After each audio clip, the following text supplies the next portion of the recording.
Muli naglagay ng mga taklobo sa isang marine sanctuary sa Bohol. Napansin kasi ng mga eksperto na yumabong agad ang yamang dagat dahil sa unang itinanim ng mga giant clam.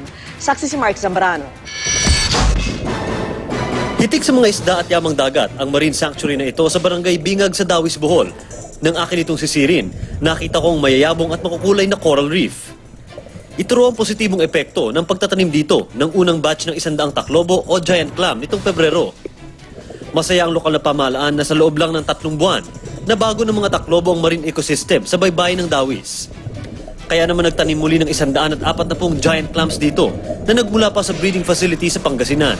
May increase po na 53.43% ng fish density dito po sa inside ng Marine Sanctuary at saka may 11.43 increase ng fish species richness po.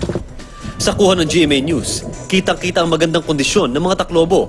Pero may ilang namatay rin dala ng stress sa pagbiyahe sa mga ito mula sa Pangasinan. Kaya ang mga aquaculture expert, regular na pagmamonitor at pangangalaga sa mga taklobo. Ang mga fish warden naman, mistulong mga magulang sa mahigpit na pagbabantay sa sanktuaryo.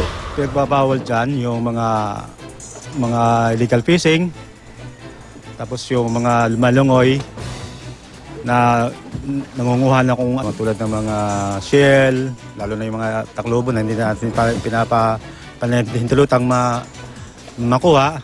Importanteng maprotektahan ang mga taklobo sa ating mga karagatan para mapanatili ang balanse at biodiversity ng ating marine ecosystem para na rin sa mga susunod na henerasyon. Ako si Mark Zambrano, ang inyong saksi